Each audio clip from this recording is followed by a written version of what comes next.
El camino del reino. Marcos capítulo 1 versículo 15. El reino de Dios se ha acercado. Arrepentíos y creed en el Evangelio. Estas palabras naturalmente nos mueven a considerar primero la naturaleza de la verdadera religión, llamada aquí por el Señor el reino de Dios, y que dice Él está cerca. Segundo, el camino que Él ha señalado en estas palabras, arrepentíos y creed en el Evangelio.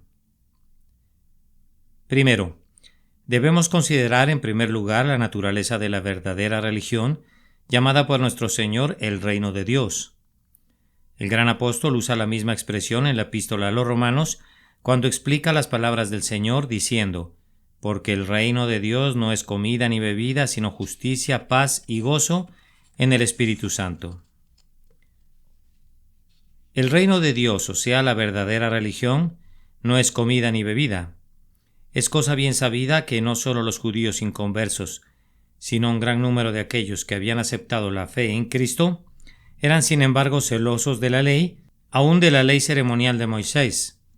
Por lo tanto, observaban todo lo que encontraban escrito en ella, tanto sobre las ofrendas de carne o bebida, como sobre la distinción entre carnes puras e impuras.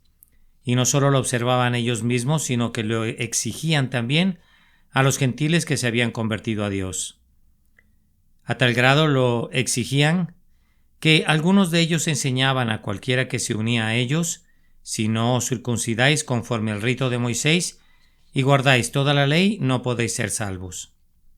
En oposición a esto, declara el apóstol, tanto aquí como en otros lugares, que la verdadera religión no consiste en comida ni bebida, ni en la observación de rituales, ni en ninguna cosa exterior, en nada fuera del corazón. La sustancia de la verdadera religión consiste en justicia, paz y gozo en el Espíritu Santo. No en alguna forma exterior, tal como rituales o ceremonias, aun del tipo más excelente. Supongamos que sean tan dignas y significativas que sean expresiones de cosas interiores, suponiendo que sean tan útiles no solo para el vulgo, cuya inteligencia solo se funda en lo que ve, sino también para personas de entendimiento, personas de buenas capacidades como sin duda hay. Supongamos que estas ceremonias, tal como en el caso de los judíos, fueron establecidas por Dios mismo. Aún durante el periodo de tiempo en el cual estas leyes estuvieron vigentes, la verdadera religión no consistió principalmente en esto. No, si hablamos en el sentido más estricto. Cuanto más se aplica esto a los ritos y formas cuyo origen es estrictamente humano. La religión de Cristo es mucho más elevada y más profunda que todo esto. Estas cosas externas son buenas en su lugar mientras permanecen subordinadas a la verdadera religión, y sería superstición oponerse a ellas si se aplicaran solo ocasionalmente como ayudas a la necesidad humana. Pero no deben ser llevadas más lejos de la cuenta. Que no sueñe nadie que tienen un valor intrínseco, o que la religión no podría subsistir sin ellas. Esto las haría abominables ante Dios. La naturaleza de la religión está tan lejos de consistir en esto, en formas de adoración, en rituales y ceremonias, que no consiste propiamente en acciones exteriores de ninguna clase. Es cierto que nadie puede llamarse religioso si es culpable de acciones viciosas o inmorales, o si les hace a las demás personas lo que no le gustaría que le hicieran bajo las mismas circunstancias. Tampoco puede llamarse religiosa la persona que sabe hacer el bien y no lo hace. Sin embargo, es posible abstenerse de hacer el mal y practicar lo bueno, sin por ello tener religión.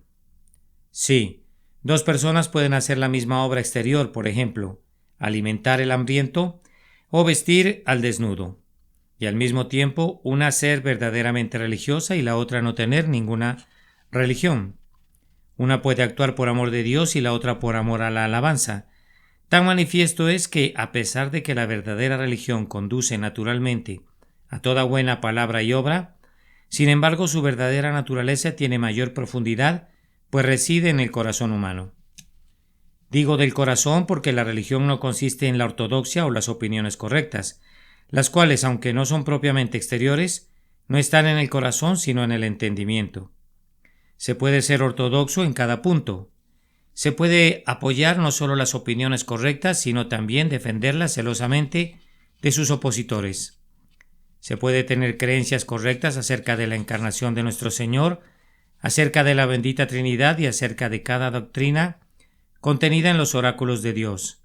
Se puede afirmar cada uno de los 3 credos, el llamado de los apóstoles, el niceno y el de Atanasio, y aún así se puede no tener más religión que la de una persona judía, turca o pagana. Se puede incluso ser tan ortodoxo como el diablo, aunque quizás no tanto, pues cada persona yerra en algún punto, mientras que no podemos concebir que el diablo tenga ninguna opinión errónea. Y sin embargo, estar tan lejos de la religión del corazón como lo está él. La religión consiste en esto. Solo esto es ante Dios de gran precio. El apóstol lo resume en estas 3 manifestaciones: justicia, paz y gozo en el Espíritu Santo. Primero está la justicia. No podemos dejar de comprender lo que esto significa si recordamos las palabras de nuestro Señor describiendo los fundamentos de los cuales dependen la ley y los profetas. Amarás al Señor tu Dios con todo tu corazón, y con toda tu alma, y con toda tu mente, y con todas tus fuerzas. Este es el principal mandamiento, la primera y gran manifestación de la justicia cristiana. Te deleitarás en el Señor tu Dios, lo buscarás y encontrarás felicidad en Él. Dios será tu escudo y tu galardón será sobremanera grande, en el tiempo presente y en la eternidad. Todos tus huesos dirán: ¿a quién tengo yo en los cielos sino a ti? Y fuera de ti nada deseo en la tierra. Y habiéndole entregado tu corazón, lo más profundo de tu alma, para que en ella reine sin rival, puedes clamar con todo tu corazón: Te amo, oh Jehová, fortaleza mía, Jehová, roca mía y castillo mío y mi libertador. Dios mío, fortaleza mía, en Él confiaré, mi escudo y la fuerza de mi salvación, mi alto refugio. El segundo mandamiento es semejante a este. La segunda manifestación de la santidad cristiana está íntimamente relacionada con él. Amarás a tu prójimo como a ti mismo. Amarás, tendrás la mejor buena voluntad, el afecto más sincero y cordial, los deseos más fervientes de evitarle o eliminar todo mal y de procurar todo el bien posible a tu prójimo. No solo a tus amigos, a tus parientes o conocidos, no solo a las personas virtuosas, a las amistosas, a las que te aman, a las que prevalecen o devuelven tu bondad, sino también a cada criatura de Dios, a cada ser humano, a cada alma creada por Dios. No se debe hacer excepción con aquellos que nunca has visto en la carne, los que no conoces ni por vista ni de nombre, sin exceptuar a quien sabes que es malo o ingrato, aun aquella persona que te calumnia y te persigue. A cada una de estas personas debes amar como a ti mismo, con la misma sed por su felicidad de todo tipo, el mismo cuidado incansable por cuidarla y protegerla en contra de todo mal y sufrimiento de cuerpo y alma. ¿No es este amor el cumplimiento de la ley, la suma total de la santidad cristiana? ¿Cumple toda justicia interior? Pues implica entrañable misericordia, humildad, sabiendo que el amor no se envanece, benignidad, mansedumbre, paciencia, sabiendo que el amor no se irrita, sino que cree, espera y soporta todas las cosas. Cumple toda justicia exterior porque el amor no hace mal al prójimo, ni en palabra ni en hecho. El amor no hace voluntariamente daño ni ofensa a nadie. Además, es celoso de toda buena obra. Toda persona amante del género humano hace bien a todo el mundo, siempre que tiene la oportunidad, sin parcialidad ni hipocresía, y está llena de misericordia y de buenas obras. La verdadera religión o el corazón recto delante de Dios y de los seres humanos significa tanto felicidad como santidad. No se trata solo de justicia, sino también de paz y gozo en el Espíritu Santo. ¿Qué paz? La paz de Dios, la cual solo Dios puede dar y que el mundo no puede quitar. La paz que sobrepasa todo entendimiento, toda concepción puramente racional, por ser una concepción sobrenatural, un gustar divino de los poderes del mundo por venir. Paz que el ser natural no conoce, no importa lo versado que sea en las cosas de este mundo, ni tampoco puede conocer en su estado presente porque se tiene que discernir espiritualmente. Es una paz que hace desvanecer toda duda, toda incertidumbre dolorosa, puesto que el Espíritu Santo da testimonio al Espíritu de la persona cristiana de que es hija de Dios, y desvanece el miedo, todo el temor que produzca tormento, el temor a la ira de Dios, el temor al infierno, y en particular el temor a la muerte, Quien tiene la paz de Dios desea partir, si es la voluntad de Dios, y estar con el Señor. Junto con esta paz, Dios, cuando reina en el alma, existe también el gozo en el Espíritu Santo, un gozo que obra en el corazón por el Espíritu Santo, por el siempre bendito Espíritu de Dios. El Espíritu es quien imparte en nosotros ese regocijo suave, humilde, en Dios por medio de Cristo Jesús, por quien hemos recibido ahora la reconciliación con Dios. Esto nos permite ahora confirmar la declaración del salmista real: bienaventurado aquel cuya transgresión ha sido perdonada y cubierto su pecado. El Espíritu es quien inspira al alma cristiana con este gozo firme y sólido que surge del testimonio del Espíritu de que se es hijo de Dios, y eso le da al ser humano el poder alegrarse con gozo inefable, en la esperanza de la gloria de Dios, esperanza tanto de la gloriosa imagen de Dios, la cual es en parte, y será plenamente revelada en él, como de la corona incorruptible de gloria reservada en los cielos.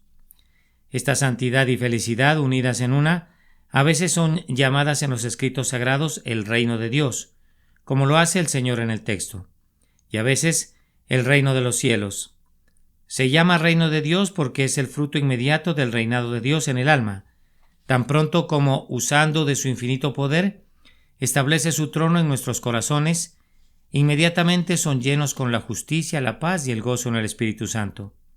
Se llama reino de los cielos porque es, en cierta medida, como si se abriera el cielo en el alma. Cualquiera que goza de esta experiencia puede confesar ante los ángeles y los seres humanos: la vida eterna se ha ganado, gloria en la tierra ha empezado. Según el tenor constante de la Sagrada Escritura, que declara repetidamente que Dios nos ha dado vida eterna, y esta vida está en su Hijo, el que tiene al Hijo, reinando en su corazón, tiene la vida, porque esta es la vida eterna, que te conozcan a ti, el único Dios verdadero, y a Jesucristo, a quien has enviado. Quienes han recibido este don, aunque estén en el horno encendido, pueden dirigirse a Dios con toda confianza diciendo: defendidos por tu poder, oh Hijo de Dios, Jehová, que en forma humana quisiste descender, te adoramos, incesantes aleluyas a ti sean ofrecidas, alabanzas te ofrecemos aquí, como en un trono en el cielo. Aquí te rendimos porque donde está tu presencia, allí está el cielo. Este reino de los cielos o de Dios se ha acercado. El sentido en que estas palabras fueron dichas originalmente significa que el tiempo había llegado, que Dios se había manifestado en la carne y había venido a reinar en los corazones de su pueblo. Y no se ha cumplido ahora el tiempo, porque he aquí yo estoy con vosotros todos los días, con quienes predican la remisión de pecados en mi nombre hasta el fin del mundo. Donde quiera que el Evangelio de Cristo se predica, allí el reino se ha acercado. No está lejos de ninguno de nosotros. Puedes entrar ahora mismo si lo deseas, si has escuchado su voz que te dice: arrepiéntete y cree en el Evangelio. Este es el camino. Caminen por él. Ante todo arrepiéntanse, esto es, conózcanse a sí mismos. Este es el primer arrepentimiento. Antes de la fe, la convicción o conocimiento propio. Despiértate entonces tú que duermes. Reconoce que eres pecador. Acepta qué clase de pecador eres. Reconoce la corrupción de tu naturaleza interior, por lo cual te encuentras más allá de la justicia original, por cuanto la carne desea lo que es contrario al espíritu.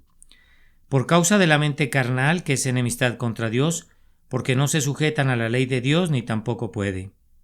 Comprende que te has corrompido en todo tu poder, en toda tu facultad de tu alma, que eres completamente corrupto en todas ellas, por estar los fundamentos totalmente torcidos. Los ojos de tu entendimiento están tan obscurecidos que no pueden discernir a Dios ni las cosas de Dios. Las nubes de la ignorancia y del error descansan sobre ti y te cubren con la sombra de muerte. No sabes nada como debes saberlo, ni sobre Dios, ni sobre el mundo, ni sobre ti mismo. Tu voluntad no es la voluntad de Dios, sino que está totalmente perversa y torcida, opuesta a todo lo bueno, a todo lo que Dios ama y dispuesta a todo mal, a toda abominación que Dios detesta. Tus afectos están separados de Dios y desparramados por el mundo entero. Todas tus pasiones, tanto tus deseos como tus oídos, tus gozos y tus tristezas, tus esperanzas y temores, están fuera de foco. Son exagerados en extremo o colocados en objetos indignos. Así que no hay nada sano en tu alma, sino que desde la planta del pie hasta la cabeza Para usar una fuerte expresión del profeta, solo hay herida, hinchazón y podrida llaga. Tal es la corrupción interior de tu corazón, de lo más íntimo de tu naturaleza. ¿Y qué clase de ramas esperas que crezcan de raíces tan podridas? De ellas nace la incredulidad, siempre tratando de separarse del Dios viviente, diciendo: ¿quién es el Todopoderoso para que le sirvamos? ¿Y de qué nos aprovechará que oremos a Él? De aquí la independencia, pretendiendo ser igual al Omnipotente, de aquí el orgullo en todas sus formas que te enseña a decir: yo soy rico y me he enriquecido y de ninguna cosa tengo necesidad. De esta fuente de maldad brotan las corrientes amargas de la vanidad, del deseo de alabanza, de la ambición, de la codicia, de los deseos de la carne, los deseos de los ojos y el orgullo de la vida. De esa fuente brotan la ira, el odio, la malicia, la venganza, la envidia, los celos, las sospechas. De tal vienen los deseos malos y pecaminosos que te traspasan con muchos dolores y que, si no pones remedio a tiempo, acabarán por hundir tu alma en la perdición eterna. ¿Y qué frutos pueden esperarse de ramas como estas? Solo frutos amargos e indefectiblemente malos. Del orgullo surgen la contienda, la alabanza de sí mismo, la búsqueda y el deseo constante de recibir alabanzas de los otros y de robar así a Dios la gloria que Él no comparte con otro. De los deseos de la carne viene la glotonería, las borracheras, la lujuria o sensualidad, la fornicación, la inmundicia, todo lo cual mancha de diversas formas el cuerpo que fue hecho para ser templo del Espíritu Santo. De la incredulidad vienen toda palabra y obra mala. Faltaría tiempo si fueras a reconocer todas las faltas, todas las palabras ociosas que has pronunciado, provocando al Altísimo, entristeciendo al Santo de Israel. Todas las obras malas que has hecho, sean totalmente malas en sí mismas, o al menos que no hiciste para la gloria de Dios, porque tus pecados reales son más numerosos de lo que puedas expresar, más que los cabellos de tu cabeza. ¿Quién puede contar la arena del mar o las gotas de lluvia o las iniquidades? ¿Y no sabes que la plaga del pecado es la muerte? Muerte no solo temporal, sino también eterna. El alma que pecare, ésta morirá. Ha dicho el Señor. Morirá la segunda muerte. Esta es la sentencia. Sufrirán pena de eterna perdición, excluidos de la presencia del Señor y de la gloria de su poder. ¿No sabes que todo pecador está en peligro del fuego del infierno? O mucho más, que está ya condenado y en camino a ser ejecutado. Mereces la muerte eterna. Esta es la justa recompensa por tu maldad, tanto interior como exterior. ¿Comprendes esto? ¿Lo sientes? ¿Estás totalmente convencido de que mereces la ira de Dios y la condenación eterna? ¿Sería Dios injusto si ahora mismo mandase que la tierra se abriera y te tragase? Si en este momento cayeses en el abismo y en el fuego que nunca se apagará. Si Dios te ha permitido tener un verdadero arrepentimiento, ¿sientes profundamente que estas cosas son así? ¿Y que solo su misericordia permite que no seas consumido, aniquilado por completo de la faz de la tierra? ¿Qué harás para aplacar la ira de Dios? ¿Para expiar todos tus pecados? ¿Y para escapar del castigo que justamente mereces? ¡Ay de ti! Porque nada puedes hacer. No puedes hacer nada que pueda en ninguna medida hacer reparación ante Dios por una obra, palabra o pensamiento malos.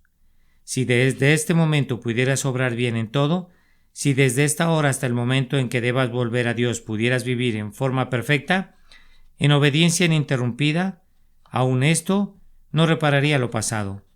Aún no aumentes la deuda, no podrás saldarla tampoco. Todavía permanecería tan grande como siempre. Sí, la obediencia presente y futura de toda la humanidad y de todos los ángeles del cielo no podría dar satisfacción a la justicia de Dios por un solo pecado. Cuán vana es entonces la idea de ofrecer satisfacción por tus propios pecados mediante alguna obra que pudieras hacer. Cuesta mucho más redimir una sola alma de lo que la humanidad entera podría pagar. De manera que, si no hubiera ninguna otra ayuda para un pecador culpable, sin duda que perecería eternamente. Supongamos que la obediencia perfecta en el futuro pudiera dar satisfacción por los pecados pasados. Esto no te aprovecharía de nada, puesto que no podrías lograr tal obediencia ni siquiera en un punto. Comienza ahora, haz la prueba, sacude de ti ese pecado que ahora te domina. Comprobarás que no puedes. ¿Cómo podrías entonces cambiar tu vida y convertirte de malo en bueno? De hecho, es imposible a menos que tu corazón cambie. Mientras el árbol sea malo, no puede dar buen fruto. Pero ¿eres capaz de cambiar tu propio corazón del pecado a la santidad? ¿De despertar al alma muerta en pecado, muerta para Dios y viva para el mundo? Tan imposible es como resucitar un cuerpo muerto, volver a la vida a quien está en la tumba. Eres tan capaz de despertar el alma como de darle vida a un cuerpo muerto. No puedes hacer nada, ni más ni menos en este asunto. Te encuentras totalmente imposibilitado. El entender esto, que eres completamente inútil, así como culpable y pecador, de eso se trata el arrepentimiento verdadero, el cual es precursor del reino de Dios. Si a esta convicción íntima de tus pecados interiores y exteriores, de tu completa pecaminosidad y desvalimiento, añades sentimientos puros, tristeza de corazón por haber despreciado la misericordia que te han ofrecido, remordimiento y condenación propia, sin hablar palabra, teniendo vergüenza aún de levantar los ojos al cielo, temor de la ira de Dios, que aún sientes sobre ti, de su maldición pesando sobre tu cabeza, y de la indignación terrible que está lista para devorar a aquellas personas que olvidan a Dios y desobedecen a nuestro Señor Jesucristo. Deseo ardiente de escapar de tal indignación, de cesar de hacer mal y aprender a hacer bien. Si todo esto sientes, entonces te digo en el nombre del Señor, no estás lejos del reino de Dios. Un paso más y entrarás. Te has arrepentido, ahora cree en el Evangelio. El Evangelio, esto es, las buenas nuevas para los culpables, los inútiles pecadores, en el más amplio sentido de la palabra significa la revelación total de Dios a la humanidad por medio de Jesucristo, y a veces el relato de lo que nuestro Señor hizo y sufrió mientras vivió entre los seres humanos. La substancia del Evangelio es que Cristo Jesús vino al mundo para salvar a los pecadores, o porque de tal manera amó Dios al mundo que ha dado a su Hijo unigénito para que todo aquel que en él cree no se pierda, mas tenga vida eterna. O, mas él herido fue por nuestras rebeliones, molido por nuestros pecados, el castigo de nuestra paz fue sobre él, y por su llaga fuimos nosotros curados. Cree esto y el reino de Dios es tuyo. Por medio de la fe alcanzas la promesa. Dios perdona y absuelve a todos los que verdaderamente se arrepienten y creen en su santo evangelio. Tan pronto como Dios te habla el corazón, ten ánimo, hijo, tus pecados te son perdonados, su reino viene. Tú tienes la justicia, la paz y el gozo en el Espíritu Santo. Cuídate, sin embargo, de no engañar a tu alma. Con respecto a la naturaleza de esta fe, no es, como algunas personas han concebido vanamente, un mero asentimiento a la verdad de la Biblia, a los artículos de nuestro credo o a todo lo que está contenido en el Antiguo y Nuevo Testamento. Los demonios también creen esto, también como tú o yo. Sin embargo, siguen siendo demonios, pero la fe está por encima y más allá de todo lo anterior. Es una segura confianza en la misericordia de Dios a través de Jesucristo. Es una confianza en el Dios perdonador. Es una prueba o convicción divina de que Dios estaba en Cristo reconciliando consigo al mundo, no tomándoles en cuenta a los hombres sus pecados, y sobre todo que el Hijo de Dios me ha amado y se ha entregado por mí, y que ahora yo estoy reconciliado con Dios por la sangre de la cruz. ¿Crees esto? Entonces la paz de Dios está en tu corazón y la tristeza y el dolor huirán para siempre. Ya no tienes dudas sobre el amor de Dios. Es tan claro como la luz del mediodía. Puedes decir en voz alta: tu amor, oh Señor, cantaré perpetuamente. De generación en generación anunciará mi boca tu fidelidad. Ya no tienes temor al infierno o a la muerte, o a quien antes tenía el imperio de la muerte, el diablo, ni estás ya temeroso de Dios mismo. Solo tienes un temor tierno de hijo de ofenderle. ¿Crees esto? Entonces tu alma engrandece al Señor y tu espíritu se regocija en Dios tu Salvador. Te regocijas porque tienes redención por su sangre, el perdón de pecados. Te regocijas con el espíritu de adopción por medio del cual puedes decir en tu corazón: Abba, Padre. Te regocijas en la plena esperanza de inmortalidad, en proseguir al blanco al premio del supremo llamamiento, en anticipar todas las bendiciones que Dios tiene preparadas para todos los que le aman. ¿Crees esto?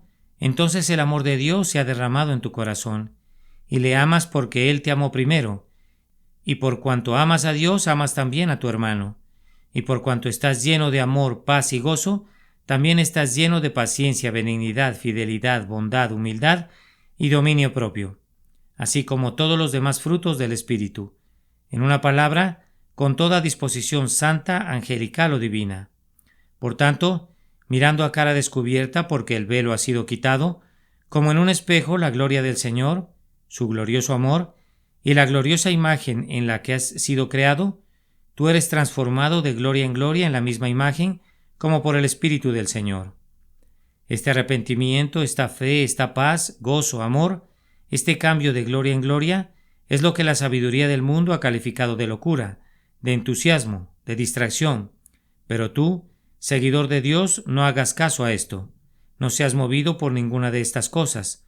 Tú sabes en quién has creído. Procura que nadie tome tu premio. Conserva todo aquello que has alcanzado. Mantente firme y prosigue el camino, hasta que hayas alcanzado todas las grandes y preciosas promesas. Y tú, que aún no conoces al Salvador, no dejes que otros te hagan sentir avergonzado del Evangelio de Cristo. No te dejes atemorizar por quienes hablan mal de las cosas de las cuales no saben nada. Dios volverá pronto tu tristeza en gozo. No te desesperes. Ten un poco de paciencia y Él te quitará tus temores y te dará un espíritu recto. Cercano está el que te salva. ¿Quién es que condenará? Cristo es el que murió, más aún el que también resucitó, el que además está a la diestra de Dios, el que también intercede por nosotros. Refúgiate en los brazos del Cordero de Dios con todos tus pecados, no importa cuántos sean, porque de esta manera os será otorgada amplia y generosa entrada en el reino eterno de nuestro Señor y Salvador, Jesucristo. Amén. El camino del reino. Marcos capítulo 1 versículo 15. El reino de Dios se ha acercado. Arrepentíos y creed en el Evangelio.